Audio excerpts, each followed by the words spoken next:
अस्सलाम वालेकुम नाजरीन, आसिम सूरी एक बार फिर आपके साथ। बड़ा इंपॉर्टेंट टॉपिक, इसकी सीरीज चल रही है कस्टमर ड्यू डिलिजेंस।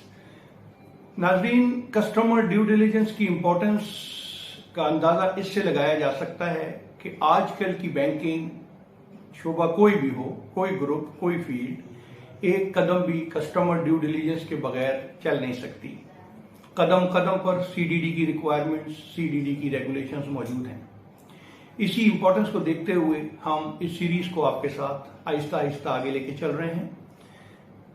आज हम CDD of house wife and student accounts पर नजर डालेंगे और आपको बताएंगे कि इसमें क्या इंपॉर्टेंस है।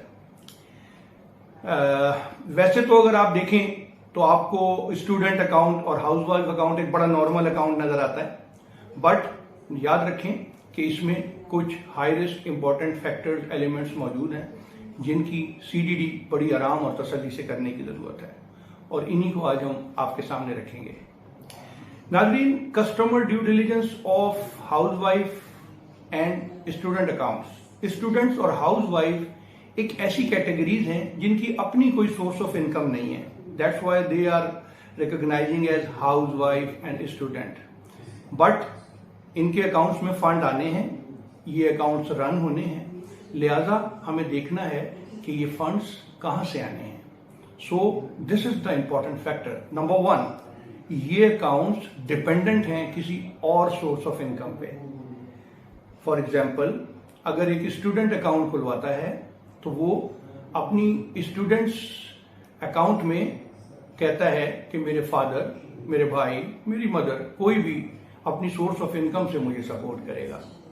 इसी तरह हाउस वाइफ अगर अकाउंट खुलवाती है तो वो भी क्लेम कर सकती है कि मेरा हस्बैंड, मेरा ब्रदर, मेरा फादर, कोई भी अपनी सोर्स ऑफ इनकम से मुझे सपोर्ट करेगा। सो ये अलाउ है, बट इसकी रिक्वायरमेंट्स, इसकी सीडीडी बड़ी इंपॉर्टेंट है। ये जो डिपेंडेंसी है ये एक बड़ा हाई रिस्क एलिमेंट है, और इसको हम कैसे देखेंगे कि जब आप ये अकाउंट खोलते हैं तो इनकी दोनों की सीडीडी तो आपने मुकम्मल according to the requirements, according to the SOPs procedure करनी है।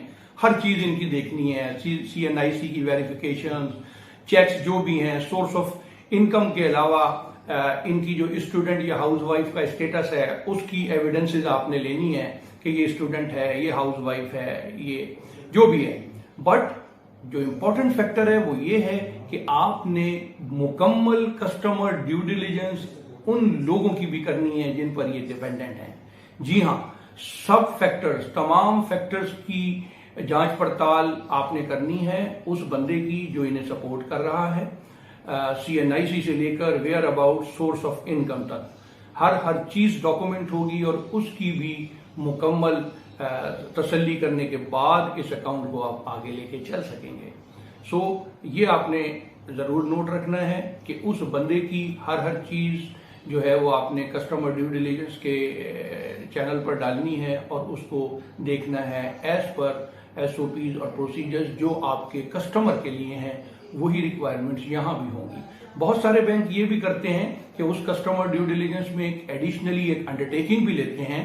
उस डिपेंडेंट से वो लिख कर देता है कि मैं इस बंदे को या इस बंदी को इस मद में, इस अकाउंट की मद में बिल्कुल फाइनेंशियल सपोर्ट करूंगा, और वहां अमाउंट भी मंथली कोई मेंशन कर दिया जाता है ताकि उसकी बाइंडिंग्स रहें। कल को फ्यूचर में वो ये ना कह सके कि ये अकाउंट कब खुला, किसने खुलवाया, मुझे नहीं पता।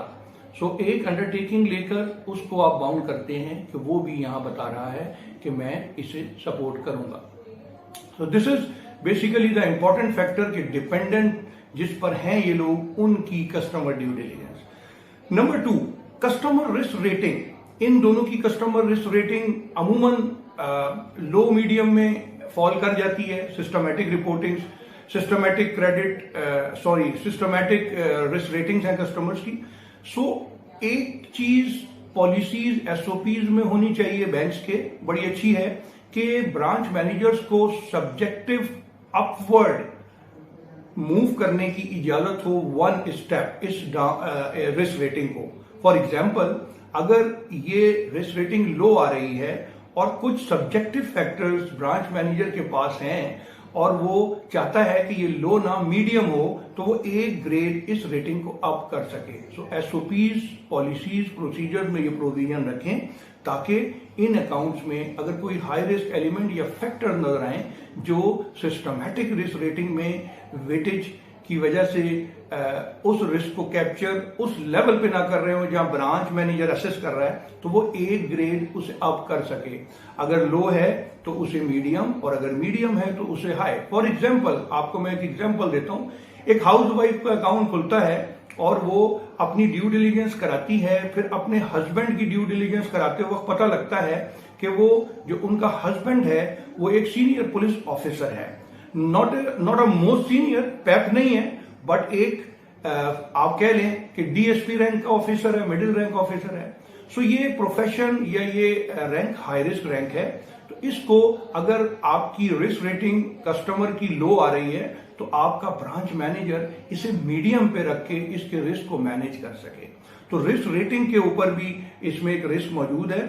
आप इसे कैप्चर करें इस तरह जैसे मैंने बताया, तो यकीनन आपको फायदा होगा।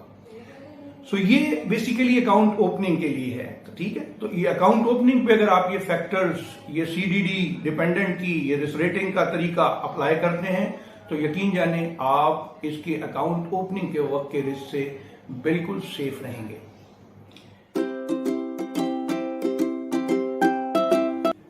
अब दूसरा मरहला, अकाउंट मॉनिटरिंग।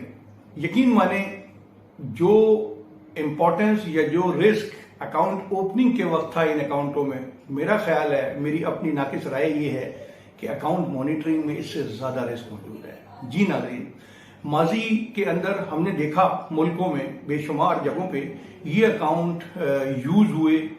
किस लिए? For the purpose of money laundering, for the purpose of corrupt money, corruption money, tax evasion. इन कामों के लिए ये अकाउंट यूज हुए बिकॉज ये आमतौर पे लो रिस्क में रखे जाते थे और इनकी तरफ कोई ज्यादा तवज्जो नहीं थी। सो इस चीज को देखते हुए आपने अपनी अकाउंट मॉनिटरिंग में इन अकाउंटों को तवज्जो देनी है। कैसे देनी है? नंबर 1 सजेशन कि आईटी की मदद से इनकी रिपोर्ट्स डेवलप करें। हाउसवाइफ, स्टूडेंट, इनकी रिपोर्ट्स डेवलप करें। और उसी तरह जैसे मैंने सैलरी पेंशन में बताया था, इनके टर्नओवर्स उन रिपोर्ट्स में सेट प्रोफाइल टर्नओवर्स नेचर आनी चाहिए और मंथली और एक्यूमुलेटेड एनुअल टर्नओवर्स रिफ्लेक्ट होने चाहिए, ताकि आपको ये एट ए ग्लांस बताए कि वेरिएशन विद द प्रोफाइल किधर है।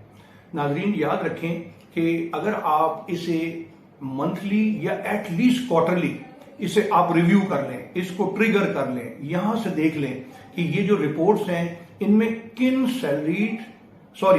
हाउसवाइफ्स और किन स्टूडेंट्स अकाउंट्स में सेट प्रोफाइल से बहुत ज्यादा मंथली या क्वार्टरली वेरिएशंस हैं।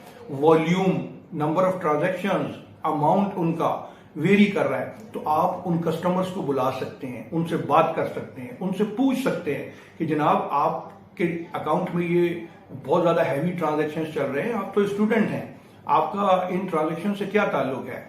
अगर कोई वन ऑफ्स हो, अगर कोई ओकेजनल ट्रांजैक्शन हो और उसका सेटिस्फैक्ट्री एविडेंस मिल जाए तो आप उसे नोट करें और क्लोज करें, आगे चलें।